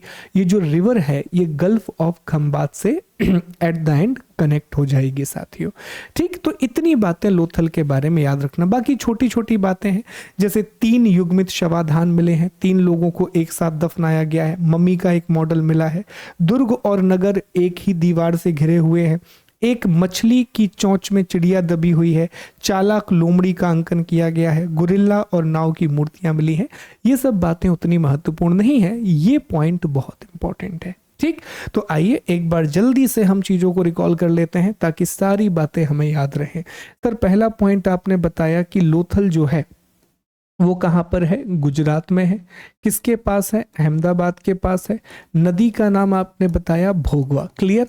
सर क्या क्या है, तो इसे हम मिनी हड़प्पा कहते हैं, इसे हम मिनी मोहनजोदाड़ो कहते हैं और इसे हम मुर्दों का नगर कहते हैं। सर क्या क्या मिला है, यहाँ से हमें एक गोदी बाड़ा या बंदरगाह मिला है जिसे हम डॉकयार्ड कहते हैं, ठीक है। दूसरा, चावल के साक्ष्य मिले हैं, राइस के एविडेंस मिले हैं, मन के बनाने का कारखाना मिला है अर्थात बीड मेकिंग फैक्ट्री मिली है। अग्नि कुंड भी हमें मिला है, फायर अल्टर भी मिला है जो दिखाता है कि यहाँ के लोगों के धार्मिक विश्वास रहे होंगे, रिलीजियस बिलीफ्स रहे होंगे, ठीक। ये मुख्य बातें हैं लोथल के बारे में जिसे एसआर राव ने खोजा था 1954 और 55 में, ठीक है। चलो यही बात है, ये बस मैंने दे दिया कि अगर कभी किसी एग्जाम में आ जाए तो आप पढ़ पाए, बाकी ये बातें आपको याद रखना है जो मैं बता रहा हूँ। लोथल के बाद दूसरा इंपॉर्टेंट टाउन जो है साथियों वो है कालीबंगा। सारी चीज़ों की इमेजेस भी मैंने रखी हैं ताकि आपको समझ में आए। आप देख पाए कि कालीबंगा जो है ये इलाका राजस्थान के हनुमानगढ़ वाले इलाके में है और यहाँ से सरस्वती नदी या घग्गर नदी बहती थी। इसके बारे में सबसे पहले एल.पी. टेसीटोरी ने पता लगाया था, इटली के एक आर्कियोलॉजिस्ट थे। अमलानंद घोष और बी.बी. लाल ने यहाँ पर रिसर्च की थी। एल.पी. टेसीटोरी ने इसके बारे में पता लगाया था। अब ऐसे बहुत सारे शहर हैं हड़प्पा सभ्यता के, ऐसे बहुत सारे स्थल हैं जहां से हमें हड़प्पा सभ्यता के तीनों चरणों की जानकारी मिलती है, जहां से हड़प्पन सिविलाइजेशन के तीनों फेजेस की इंफॉर्मेशन मिलती है। अब यहां साक्ष्य क्या क्या है, हल से जुता हुआ खेत और 2 फसलों को एक साथ बोने के साक्ष्य, ये बहुत बड़ा एविडेंस है और सबसे ज्यादा पूछा जाने वाला सवाल है। प्लाउडेड फील्ड नंबर 1, प्लाउडेड फील्ड। दूसरा, 2 क्रॉप्स सोन टुगेदर, 2 फसलें एक साथ बोई गई हैं। जैसे हम बो देते हैं आज के ज़माने में सरसों और गेहूं को हम एक साथ बो देते हैं, इसी तरह 2 फसलों को एक साथ बोने के साक्ष्य मिले हैं। जुता हुआ खेत अर्थात प्लाउडेड फील्ड हमें यहाँ से मिली है। दूसरी महत्वपूर्ण चीज जो हमें यहाँ से मिली है साथियों वो है फर्श में अलंकृत ईंटें, अग्नि कुंड, सूखा और भूकंप के प्राचीनतम साक्ष्य। अगली चीज जो हमें मिली है डेकोरेटेड ब्रिक्स इन दी फ्लोर, जिसको डेकोरेट किया गया है। अगला फायर एल्टर हमें यहां से मिला है, जैसा फायर एल्टर हमें लोथल से मिला है, जैसा अग्निकुंड हमें लोथल से मिला है, उसी प्रकार का अग्निकुंड हमें राजस्थान में हनुमानगढ़ में स्थित कालीबंगा से भी मिला है। कालीबंगा का मतलब ही होता है ब्लैक कलर्ड बैंगल अर्थात काले रंग की चूड़ियां। यहां से हमें साथियों अर्लीस्ट एविडेंस मिला है ड्रॉट एंड अर्थक्वेक का, अर्लीस्ट एविडेंस मिला है ड्रॉट एंड अर्थक्वेक का। एक और बात मैं बताना चाहूंगा कि दशरथ शर्मा ने इसे हड़प्पा सभ्यता की तीसरी राजधानी कहा है। तो ये सवाल पूछा जाता है which town is known as the third capital of Harappan civilisation. Kalibangan को हड़प्पा सभ्यता की तीसरी राजधानी कहा जाता है, कालीबंगा को हड़प्पन सिविलाइजेशन की थर्ड कैपिटल कहा जाता है। एक बात और है, इसे दीनहीन नगरी भी कहा गया है, इसे साथियों कहा गया है इम्पॉवरिस्ड सिटी। इम्पॉवरिस्ड सिटी मतलब दीनहीन नगरी का मतलब एक प्रकार से गरीब प्रकार का शहर। अब आप कहेंगे कि सर गरीब शहर क्यों कहा गया? इसे गरीब शहर इसलिए कहा गया कि मोहनजोदाड़ो, हड़प्पा, गनवेरीवाला, इन सब इलाकों में इनके घरों को बनाने के लिए पक्की ईंटों का प्रयोग हो रहा था, बर्न्ट ब्रिक का हम प्रयोग कर रहे थे। लेकिन वहीं दूसरी ओर कालीबंगा में कच्ची ईंटों का प्रयोग हुआ है। अगला, जब इन इलाकों को आप देखते हैं हड़प्पा, मोहनजोदाड़ो, गनवेरीवाला, तो यहाँ बहुत अच्छे से ईंट और पत्थर का प्रयोग करके नालियां बनाई गई हैं ब्रिक और स्टोन का यूज करके एक प्रॉपर ड्रेनेज सिस्टम बनाया गया है, लेकिन कालीबंगा में लकड़ी से नालियां बना दी गई। इससे पता चलता है कि कालीबंगा उतना शहरी रूप में विकसित नहीं हो पाया था, एक अर्बन सेंटर के रूप में डेवलप नहीं हो पाया था। तो ये विकास से अछूता रह गया, ये डेवलपमेंट से डिप्राइव रह गया। यही रीजन है कि इसे दीनहीन नगरी का नाम दिया गया, इसे पुअर सिटी का भी नाम दिया गया। तो ये सारे प्रश्न पूछे जाते हैं। तो कालीबंगा के बारे में यही महत्वपूर्ण बातें हैं। दुर्ग और नगर दोनों अलग अलग दीवारों से घिरे हुए थे। तो आइए एक बार आपको मैप में ले चलते हैं और कालीबंगा से जुड़ी हुई सभी महत्वपूर्ण बातों को याद करने का प्रयास करते हैं। तो यहाँ हनुमानगढ़ में कालीबंगा स्थित है, राजस्थान वाले इलाके में। किसने पता लगाया था? तो टेसिटोरी नाम के इटली के एक पुरातत्ववेत्ता थे, अमलानंद घोष और बीबी लाल ने पता लगाया था। किस नदी के किनारे है? घग्गर या सरस्वती नदी के किनारे है।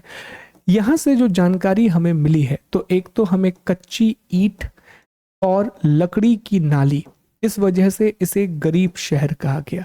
अनबेक्ड ब्रिक और वुडन ड्रेनेज सिस्टम, जिस वजह से इसे पुअर टाउन का नाम दिया गया। हमें अलंकृत फर्श की ईंट मिली है। फ्लोर पर हमें एक ऐसी ब्रिक मिली है जो कि डेकोरेटेड है। फ्लोर पर हमें एक ऐसी ब्रिक मिली है जो कि डेकोरेटेड है साथियों। उसके अलावा आप देखिए अलंकृत हो गया। हाँ, हमें यहाँ से भी एक अग्नि कुंड मिला है, फायर एल्टर मिला है। सबसे महत्वपूर्ण, हमें यहाँ से जुता हुआ खेत मिला है सर, प्लाउड फील्ड मिली है, और एक साथ दो फसलों को बोने के प्रमाण मिलते हैं कि एक साथ दो अलग अलग क्रॉप को सोन किया गया था। ये महत्वपूर्ण बातें कालीबंगा से जुड़ी हुई हैं, all associated with the Kalibangan. देखो, जुते हुए खेत वाला प्रश्न, अग्निकुंड वाला प्रश्न, तीसरी राजधानी वाला प्रश्न और गरीब शहर वाला प्रश्न, ये बहुत ज्यादा आते हैं। ठीक है, प्रश्न भी हैं, सारी चीजें हैं, बहुत ध्यान से आप पढ़ेंगे तो हर एक बात आपको अच्छे से याद होती जाएगी। ध्यान रखिएगा इस बात का साथियों। ठीक है, चलिए आगे बढ़ते हैं, अगले टॉपिक पर आते हैं दोस्तों। नेक्स्ट आप समझें कि इसके बाद जो अगला मामला है वो है बनावली। ये भी बहुत महत्वपूर्ण शहर है, बनवाली भी बोलते हैं, बनावली बोलते हैं। ये हरियाणा के हिसार में स्थित है। R.S. बिष्ट ने इसके बारे में पता लगाया था। यहाँ पर हमें पकी मिट्टी से एक हल का साक्ष्य मिला है। ये प्रश्न भी पूछा जाता है कि मिट्टी से बना हुआ हल कहाँ से प्राप्त हुआ है? Evidence of the ploughed made of bagged clay.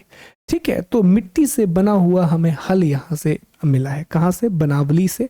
तो ये प्रश्न पूछा जाता है कि पकी हुई मिट्टी से बना हुआ हल कहाँ से प्राप्त हुआ है? बनावली से प्राप्त हुआ है। आगे बढ़ते हैं। इसके बाद है धौलावीरा। धौलावीरा का मतलब होता है साथियों सफेद कुआं। धौलावीरा का मतलब होता है व्हाइट वेल। ऑलरेडी बहुत सारी बातें हम पढ़ चुके हैं, एक बार और देख लेते हैं।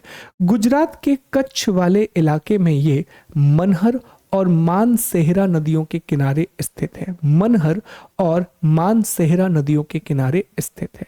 जगपति जोशी ने इसके बारे में 1967 और 1968 में पता लगाया था। जगपति जोशी ने इसको डिस्कवर किया था 1967 और 1968 के बीच में। अगला, अब इसके बारे में महत्वपूर्ण बातें क्या है? सबसे पहली बात यह है कि ये 3 भागों में विभाजित था। It was divided into 3 parts. देखो, सिंधु घाटी सभ्यता के अधिकांश जो नगर हैं वो 2 भागों में बटे हुए थे। एक ऊपर टीला होता था जिसे सिटेडल कहा जाता था, और एक निचला हिस्सा होता था जिसे लोअर पार्ट कहा जाता था।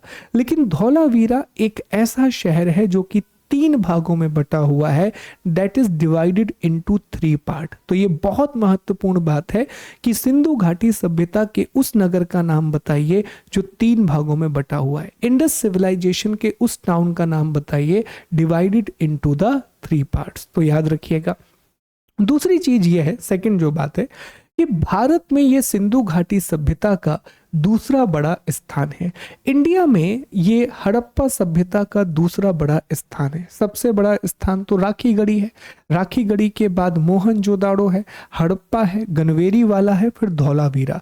धौलावीरा ओवरऑल पांचवा बड़ा स्थान है, लेकिन भारत में ये दूसरा सबसे बड़ा स्थान है। इंडिया में ये सेकंड लार्जेस्ट साइट है साथियों, सेकंड लार्जेस्ट साइट है। ये प्रसिद्ध था अपने उन्नत जल प्रबंधन के लिए। It was famous for its advance water management system. यहां हमें 16 चट्टानों के बने हुए जलाशय मिले हैं। 16 चट्टानों के जलाशय बने हैं कि लोगों ने जलाशय बना रखे थे ताकि वो पानी को संरक्षित कर सकें, ताकि वो वाटर को प्रिजर्व कर सकें।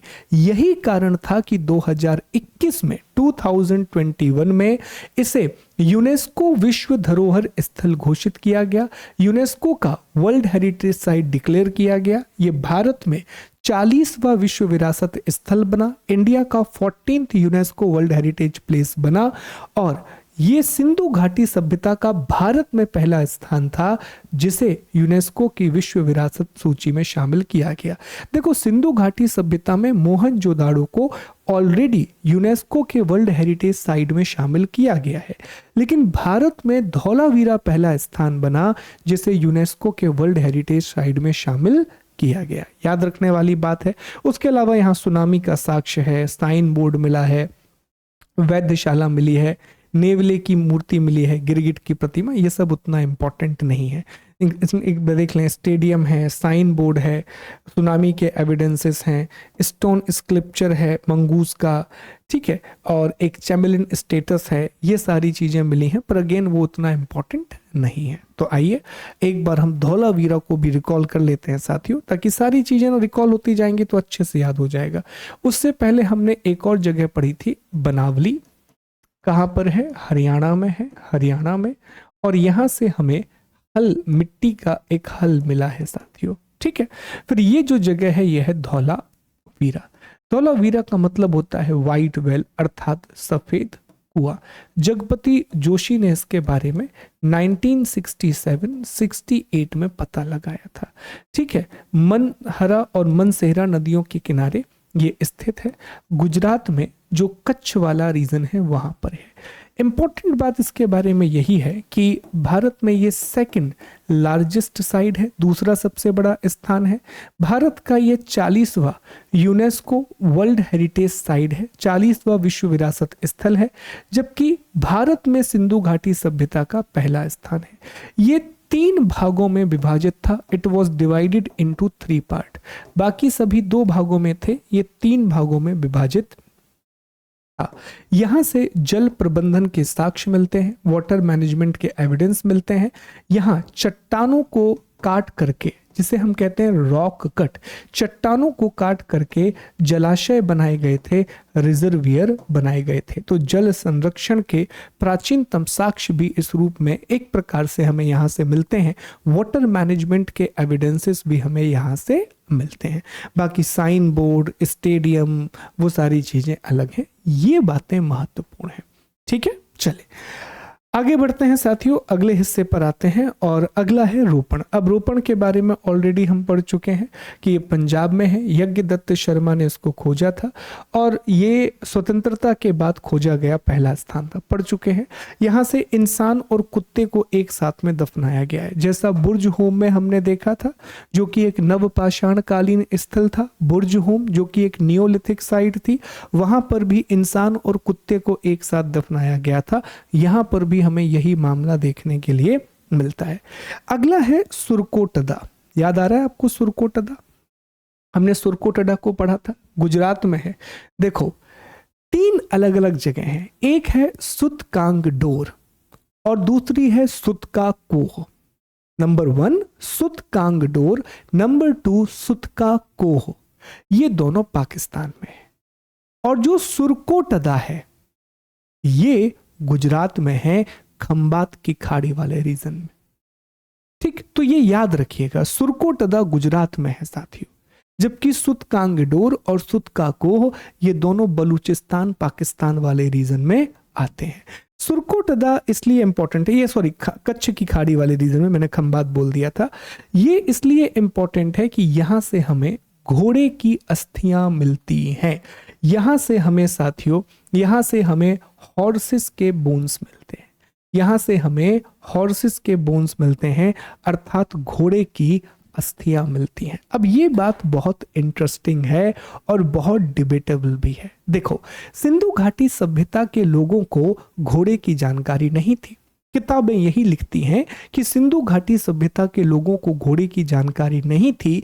जो इंडस वैली सिविलाइजेशन के लोग हैं उन्हें हॉर्सेस के बारे में कुछ भी नहीं पता था।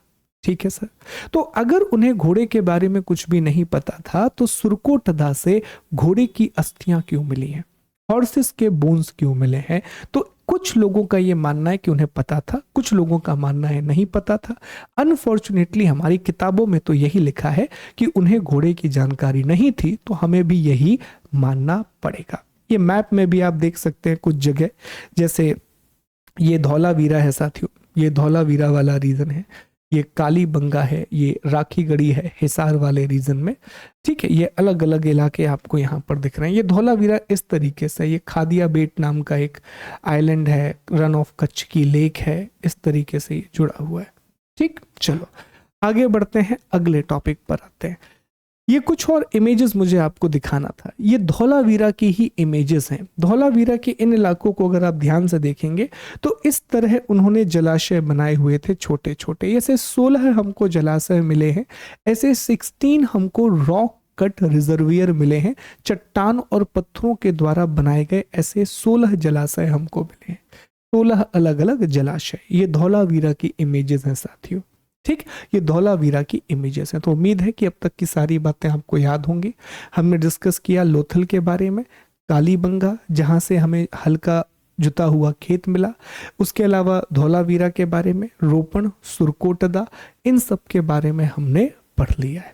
चलें अब हम आगे बढ़ेंगे साथियों। 2-3 इलाके और हैं जो भारत में हैं, फिर हम पाकिस्तान के 2-3 इलाकों की बात करेंगे और ये टॉपिक कंप्लीट हो जाएगा। राखी गढ़ी, राखी गढ़ी जो है ये हरियाणा के हिसार में घग्गर और हकरा नदी के किनारे है।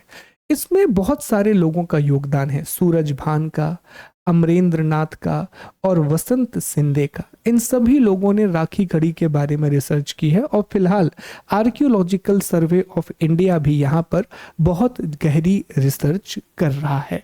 राखी गढ़ी जो है ये हड़प्पा सभ्यता का सबसे बड़ा स्थल है। It is the largest Harappan site. यहाँ से हमें उस समय के लोगों के डीएनए का साक्ष्य मिला है, उस समय के लोगों के डीएनए का साक्ष्य मिला है। उसके अलावा अग्नि वेदिका अर्थात फायर एल्टर की जानकारी भी हमें मिली है और यहाँ से कुछ हमें बेलनाकार मोहरें भी मिली हैं, सिलेंड्रिकल सील मिली है। ये इसलिए इंटरेस्टिंग है कि हड़प्पा सभ्यता की अधिकांश जो मोहरें हैं वो वर्गाकार हैं। मैक्सिमम जो सील हैं हड़प्पन सिविलाइजेशन की वो स्क्वायर शेप में है, पर सिलेंड्रिकल सील हमें राखी गढ़ी से मिली है। तो राखी गढ़ी कहाँ पर है? राखी गढ़ी हरियाणा के हिसार में है। सूरजभान, अमरेंद्र नाथ और वसंत सिंधे ने इसके बारे में जानकारी दी। हड़प्पा का सबसे बड़ा स्थान है, लार्जेस्ट हड़प्पन साइट है। यहाँ से हमें डीएनए का साक्ष्य मिला है, फायर एल्टर मिला है और बेलन आकार की मोहरें या सिलेंड्रिकल शेप की सील हमें मिली है। इसके बाद अगला है रंगपुर। ऑलरेडी हम पढ़ चुके हैं कि एसआर राव ने इसके बारे में पता लगाया और ये गुजरात में है। यहाँ से भी हमें चावल के साक्ष्य मिले हैं। कुणाल नाम की एक जगह है हरियाणा में, जगपति जोशी, जरूरी नहीं है याद रखना। यहाँ से चांदी का एक मुकुट मिला है, हमें सिल्वर के 2 क्राउन मिले हैं। सिनौली, सिनौली बहुत इंपॉर्टेंट है। सिनौली बागपत उत्तर प्रदेश में है साथियों, बागपत उत्तर प्रदेश में है। एएसआई यहाँ पर रिसर्च कर रही है। अब प्रॉब्लम यह है कि सिनौली को अभी पूरी तरीके से ना हम सिंधु घाटी सभ्यता का स्थल बोलते हैं, ना हम इसे वैदिक काल का स्थल बोलते हैं। अभी भी इसके बारे में रिसर्च जारी है, पर सिनौली से बहुत कमाल की चीजें मिल रही हैं साथियों।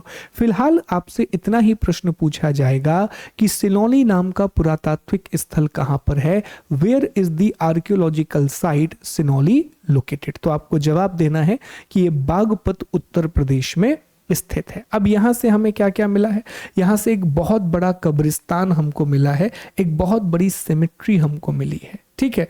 दूसरा, यहाँ से हमें रथ का साक्ष्य मिला है, यहाँ से हमें चैरियट्स का साक्ष्य मिला है, ठीक है।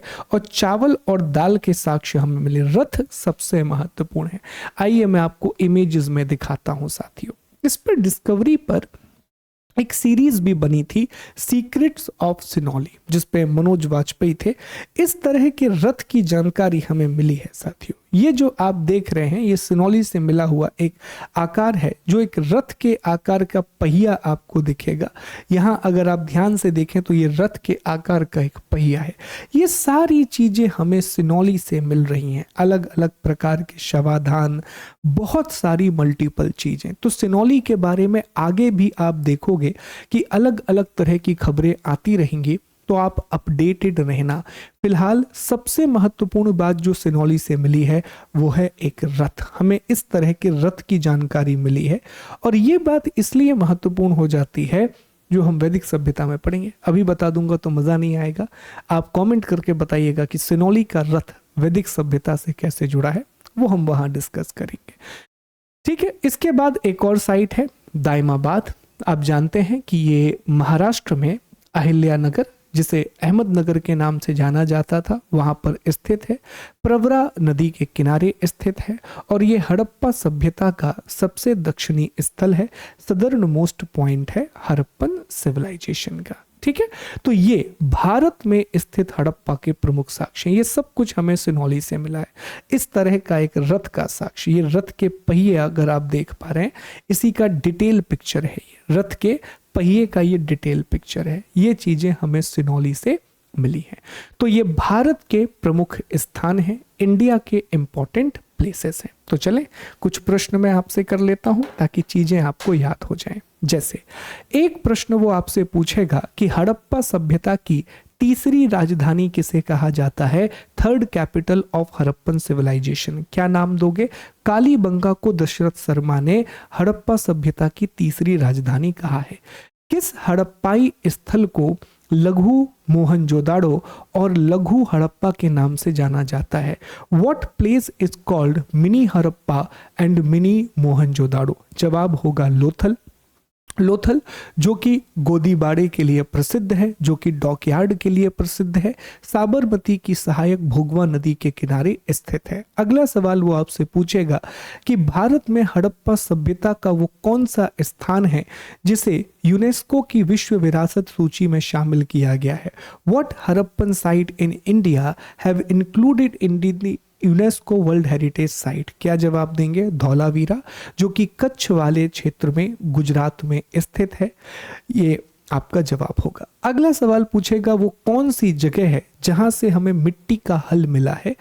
तो जवाब होगा बनावली। वो कौन सी जगह है जहां से दो फसलों को एक साथ बोने के साक्ष्य मिले हैं? कालीबंगा। वो कौन सी जगह है जहां से घोड़े की अस्थियां मिली हैं? जवाब होगा सुरकोटदा, जो कि गुजरात में स्थित है। वो कौन सी जगह है जहां से चांदी का मुकुट मिला है, सिल्वर क्राउन मिला है? कुणाल। कहां पर है जी? हरियाणा में है।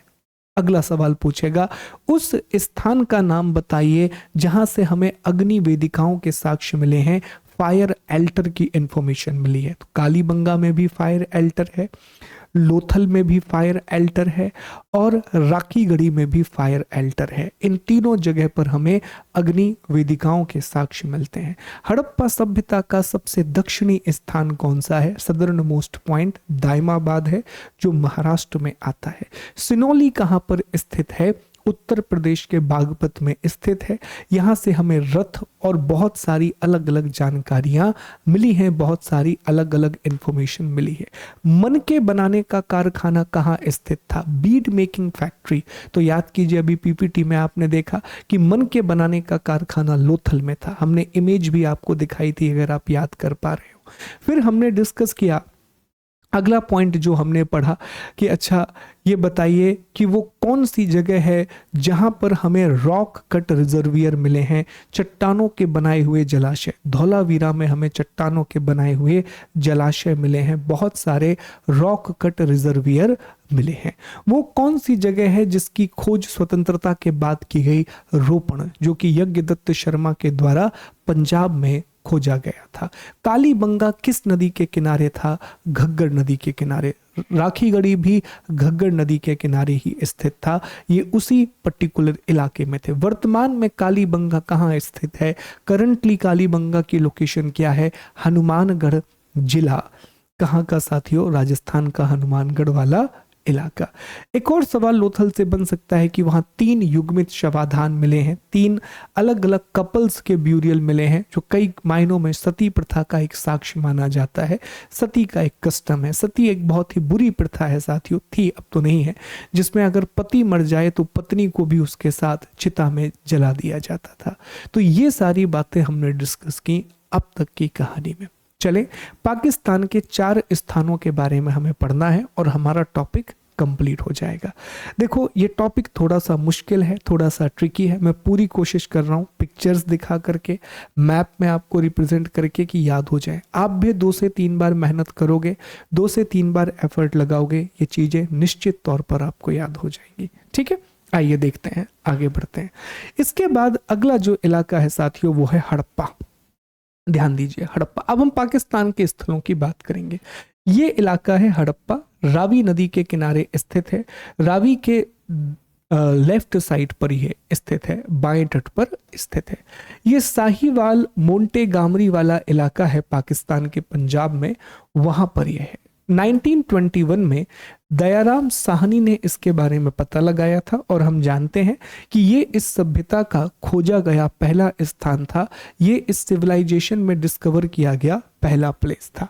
इसे अर्ध औद्योगिक नगर, तोरण द्वार का नगर भी कहा जाता है। It is also called semi industrial city and the city of gateway. और हड़प्पा की 2 राजधानियों में शामिल है हड़प्पा और दूसरी राजधानी मोहनजोदाड़ो, तीसरी कालीबंगा। ठीक, तो इसे अर्ध औद्योगिक नगर अर्थात सेमी इंडस्ट्रियल सिटी और तोरण द्वार का नगर या सिटी ऑफ गेटवे के नाम से भी हम जानते हैं। यहां से हमें क्या क्या मिला है? तो सबसे पहले हमें यहां से पृथ्वी देवी, जिन्हें उर्वरता देवी भी कहा जाता है, अर्थ गॉडेस या फर्टिलिटी गॉडेस का साक्ष्य मिला है, जिनकी स्त्री के गर्भ से एक उगता हुआ पौधा दिख रहा है, plant growing from the women's womb. ये हमें दिखा है। आइए मैं आपको इमेज दिखाता हूं। ये हमें एक इमेज मिली है जहां से स्त्री के गर्भ से पौधा उगता हुआ दिखाया जा रहा है, उर्वरता देवी की प्रतिमा। ठीक है, उर्वरता देवी के साक्ष्य। इसके अलावा हमें एक 12 कमरों वाला अन्नागार मिला है, 12 कमरों वाली एक ग्रेनरी मिली है, जो ये दिखाता है कि इस समय तक कृषि में अधिशेष उत्पादन होने लगा था, एग्रीकल्चर में सरप्लस प्रोडक्शन होने लगा था और लोग उसे कलेक्ट करके भी रखते थे अन्नागार जैसी जगह पर, ग्रेनरी जैसी जगह पर। उसके अलावा हमें यहाँ से एक श्रमिक का आवास भी मिला है साथियों। फिर नटराज की एक मूर्ति मिली है। इसके अलावा एकता गाड़ी मिली है। यहां से हमें कब्रिस्तान R37 और सिमिट्री H के साक्ष्य भी मिलते हैं। इसके अलावा आप देखें कि नटराज का स्कल्पचर यहाँ से मिला है साथियों। हमें एक ब्रॉन्ज का कार्ट मिला है यहाँ से, और सिमिट्री R37 और सिमिट्री H ये कब्रिस्तान के नाम है और कब्रिस्तान भी हमें यहाँ से मिले। तो हमें क्या क्या समझ में आया? महत्वपूर्ण बातों को हम रिकॉल करते हैं, इंपॉर्टेंट बातों को हम पढ़ लेते हैं साथियों। तो हमें यह समझ में आया कि सर हड़प्पा सिंधु घाटी सभ्यता का पहला स्थान था, जिसे 1921 में दयाराम साहनी के द्वारा खोजा गया था। हड़प्पा जो है ये रावी नदी, रावी जो रिवर है उसके लेफ्ट बैंक पर या बाएं तट पर स्थित है। हड़प्पा को सेमी इंडस्ट्रियल टाउन भी या सिटी ऑफ गेटवे कहा जाता है।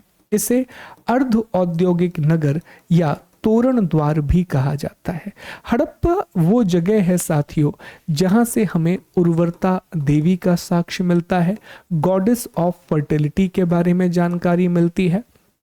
उर्वरता देवी के अलावा हमें इस जगह से नटराज की एक मूर्ति भी मिली है साथियों, बड़ी इंपॉर्टेंट है। नटराज की मूर्ति के अलावा हमें अन्नागार अर्थात ग्रेनरी मिली है, कब्रिस्तान के साक्ष्य मिले हैं और कब्रिस्तान को नाम दिया गया है R37 और एक है कब्रिस्तान H। इस तरह की महत्वपूर्ण चीजें हमें हड़प्पा से मिली हैं और एक ब्रॉन्ज कार्ट या कांसे की गाड़ी भी हमें यहाँ से मिली है। ठीक है साथियों, इतनी जानकारी हमें हड़प्पा वाले क्षेत्र से मिली है, हड़प्पा वाले रीजन से मिली है। इसी तरह यहाँ एक और इलाका है जिसे हम आमरी के नाम से जानते हैं।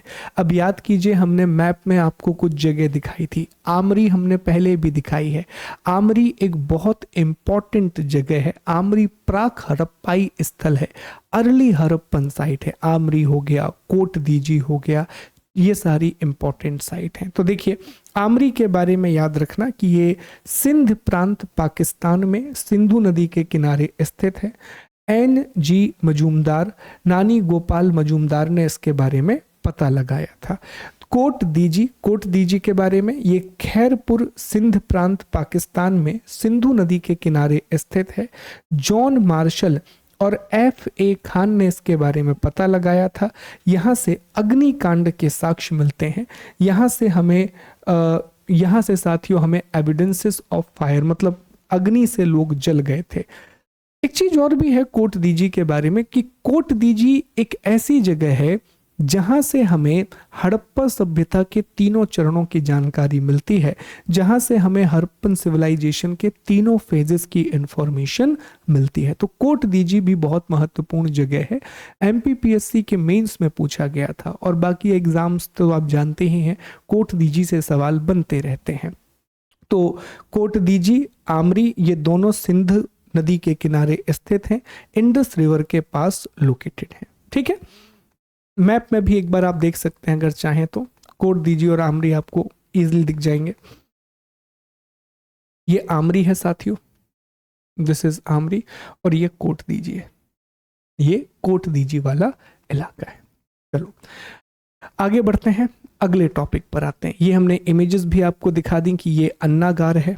इस तरह का एक अन्नागार हमें मिला है 12 कमरों का। इसी के बाजू में ना श्रमिकों को रहने के लिए एक रूम भी बनाया गया है, लेबर्स को रुकने के लिए एक रूम भी बनाया गया है, जो बताता है कि रूरल अर्बन माइग्रेशन की शुरुआत हो चुकी थी, गांव से शहर की ओर पलायन की शुरुआत हो चुकी थी। लोग काम करने के लिए आते थे और उन्हें रुकने के लिए एक निश्चित जगह भी प्रदान की जाती थी। चले आगे बढ़ते हैं, अगली जगह है सुतकांगडोर। तो हम ये पहले पढ़ चुके हैं कि सुतकांगडोर वाला जो इलाका है साथियों, वो इस इलाके में आपको मिलेगा बिल्कुल बाहर की तरफ। और जो सुतकांगडोर है ये हड़प्पा सभ्यता का सबसे पश्चिमी स्थल है, ये वेस्टर्न मोस्ट साइट है हड़प्पन सिविलाइजेशन की। इसे एक नाम भी दिया गया है, इसे हड़प्पा के व्यापार का चौराहा कहते हैं, cross road of Harappan trade. ये प्रश्न पूछा गया कि हड़प्पा के व्यापार का चौराहा किसे कहा जाता है, cross road of the Harappan trade, तो ये सुतकांगडोर को कहा जाता है। इंटरेस्टिंग बात यह है कि लोथल की तरह यह भी एक बंदरगाह शहर था, लोथल की तरह यह भी एक पोर्ट टाउन था दोस्तों।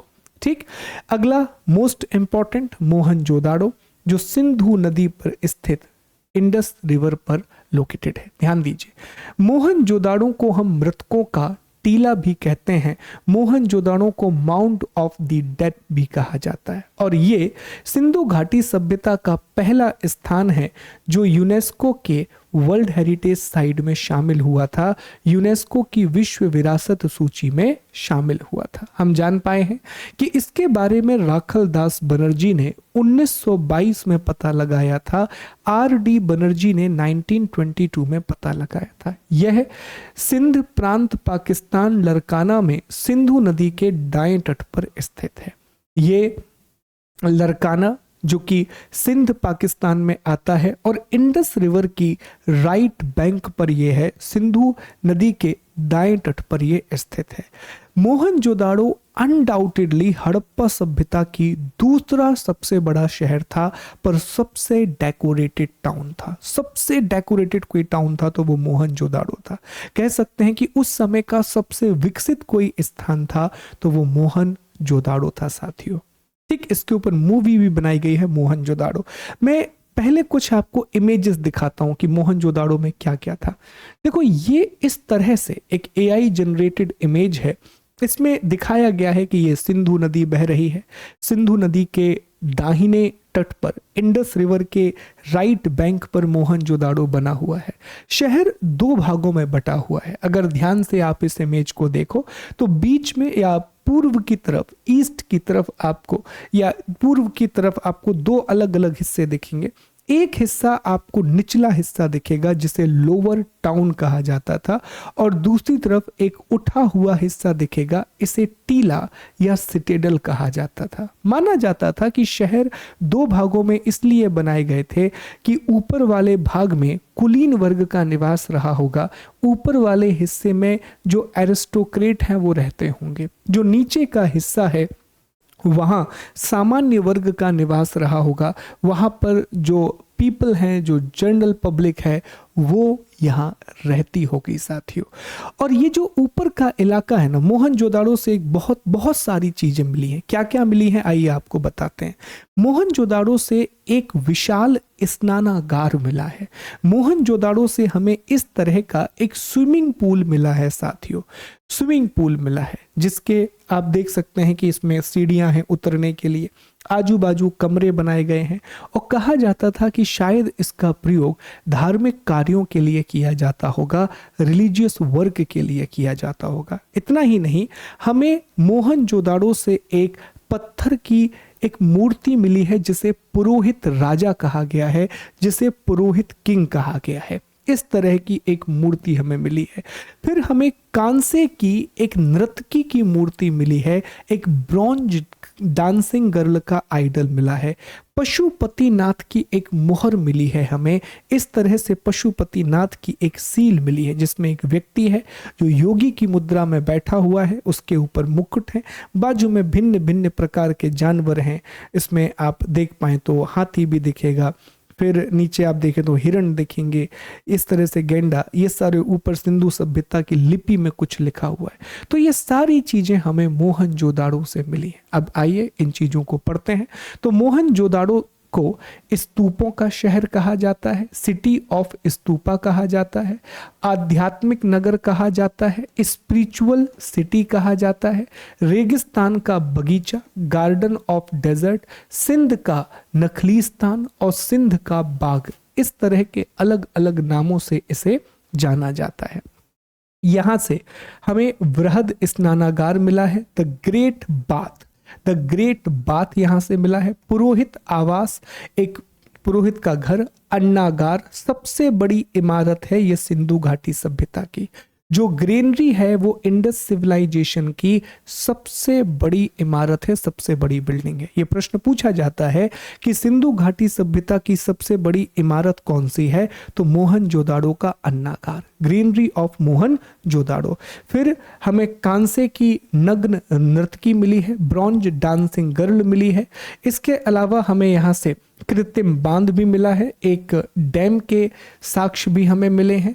फिर सबसे ज्यादा मोहर हमें यहीं से मिली है जिसमें पशुपतिनाथ की मोहर सबसे ज्यादा महत्वपूर्ण है।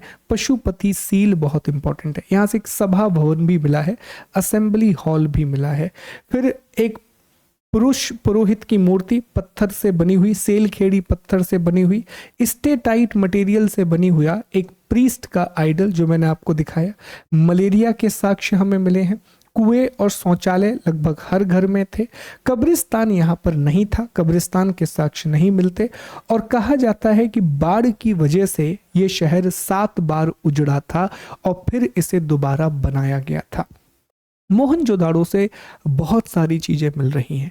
नग्न नर्तकी की कांस्य मूर्ति, ब्रॉन्ज डांसिंग गर्ल का आइडल, कब्रिस्तान नहीं मिलता, पत्थर की पुरोहित की मूर्ति हमें यहाँ से मिलती है, पशुपतिनाथ मोहर हमें यहाँ से मिलती है, अन्नागार जो कि सिंधु सभ्यता की सबसे बड़ी इमारत है वो हमें यहाँ से मिल रही है, बृहत स्नानागार, ग्रेट बाथ, ये सारी चीजें हमें सिंधु सभ्यता के मोहनजोदाड़ो से मिलती हैं। याद रखना साथियों, बहुत सारे सवाल यहाँ से बनते हैं, मल्टीपल क्वेश्चंस यहाँ से बनते हैं। जब आप प्रैक्टिस करोगे, एमसीक्यू लगाओगे तो आपको बहुत सारी चीजें यहाँ से देखने के लिए मिलेंगी।